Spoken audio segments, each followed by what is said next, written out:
So hello guys, welcome to my new vlog. તો જો કાલ છે કરવા ચોથ અને આજે આપણે મહેંદી લગાવી નાખી છે। તો જો મારી મહેંદી કંઈક આવા પ્રકારની થઈ ગઈ છે। ફ્રન્ટ અને બેક વ્યૂ તમે જોઈ લો। આજે છે કડવા ચોથનો દિવસ। તો જો મારી મહેંદી મેં ધોઈ નાખી છે। તો મહેંદી કંઈક આવી છે। મેં બીજા હાથે નાની નાની આવતા ચોકડા મૂકી દીધા હતા।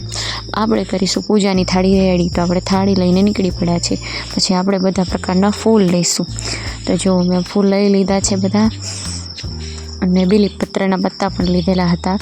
પછી મારા હસબન્ડે મને મંગળસૂત્ર પહેરાવી દીધું હતું અને સિંદૂર પૂરી દીધું હતું। Thank you my husband.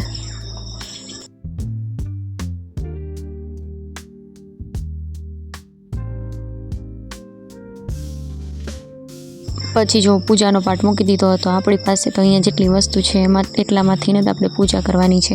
તો અમે ચોખા પહેલાં મૂકી દીધા હતા, જ્યાં 5 ચોખાની ઢગલી કરી હતી। પછી આપણે કળશ મૂકીશું ભગવાનનું।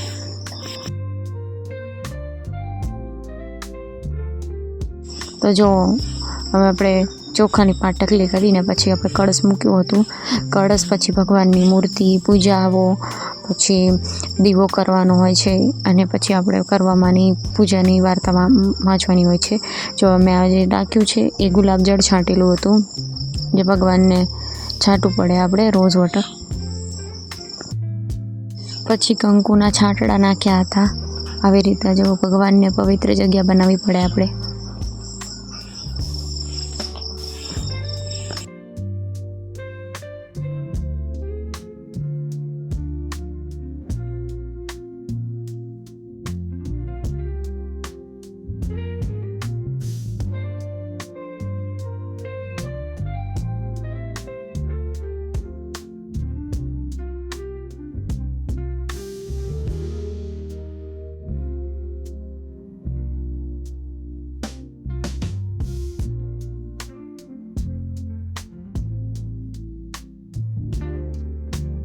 માતાજીનો પૂજાપો બધો આવી રીતે ખુલ્લો મૂકવો પડે છે। ભગવાનની ચાંદલી, બિંદી, પછી લિપસ્ટિક હોય છે, સિંદૂર હોય છે, બોરિયા, બક્કલ, અત્તર બધું આવી રીતે ખુલ્લું મૂકવાનું હોય છે।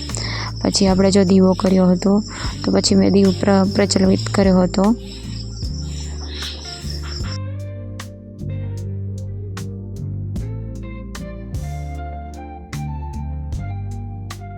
કળશની આજુબાજુ અને દીવાની આજુબાજુ આપણે ફૂલડાની મસ્ત ગોઠવણી કરી નાખશું।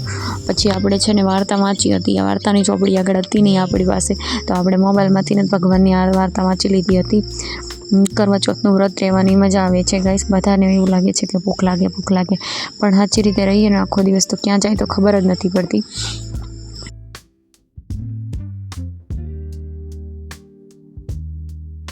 પછી આપણે ભગવાનની પૂજા કરી લીધી અને ભગવાનને આપણે મન્નત માંગી લીધી કે આપણા હસબન્ડનું આયુષ્ય સારું લાંબુ રહે, અને એમનું શરીર હેલ્ધી રહે અને સારું રહે, એમને સારી ઓપોર્ચ્યુનિટી મળતી રહે જિંદગીમાં। આપણે એવી દુઆ ભગવાન પાસે માંગી લીધી હતી। પછી મારા હસબન્ડ કે ચાલ વિડીયો બનાવીએ, તો હું અને મારા હસબન્ડ જો બહાર વિડીયો માટે નીકળી પડ્યા હતા। તો અમે વિડીયો અને ફોટોને બહાર શૂટ કર્યું હતું, તમને એક વિડીયોની ઝલક બતાવી દઉં છું। પછી સાંજે કરવા ચોથ છોડવાનો ટાઈમ આવી ગયો હતો, તો 10 વાગે ચંદ્રમાં ઉગ્યો હતો, તો અમે પછી કરવા ચોથ તોડી હતી 10 વાગે। તો જો જોઈ શકો છો તમે વિડીયોમાં, મારા હસબન્ડને મેં બંને ચંદ્રમાની રાહ જોઈને ઊભા હતા।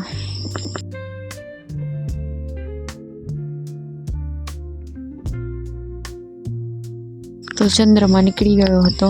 પછી મેં મારા હસબન્ડની આરતી ઉતારી, તિલક લગાવ્યું, પાણી ચડાવ્યું ચંદ્રમાને જોઈને પછી આપણા હસબન્ડને જોઈને આપણું વ્રત તૂટ્યું હતું। પછી અમે બહાર ગયા હતા ખાવાનું લેવા માટે, કંઈ ખાધું નહોતું, અહીંયા ખાવાનું એટલું બધું સારું હોય નહીં, એટલે આપણે થોડુંક લઈને આવતા રહ્યા હતા।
વ્રત તોડવાની ચાસણી આપણને મળી ન હતી, એટલે કે છન્ની.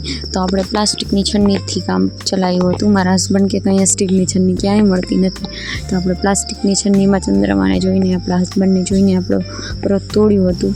પછી અમે બંને જેવો મસ્ત રાઈડ માટે નીકળી ગયા હતા બાઇક ઉપર, અને અમે હોટલમાં જઈને ખાવાનું લઈને ઘરે આવતા રહ્યા હતા. અને અમે ઘરે લઈને ખાધું હતું, કારણ કે અહીંયા ત્યાં બેસીને ખાવાની મજા આવતી નથી. તો ચલો બાય બાય, મળીશું પછી નવા બ્લોગ.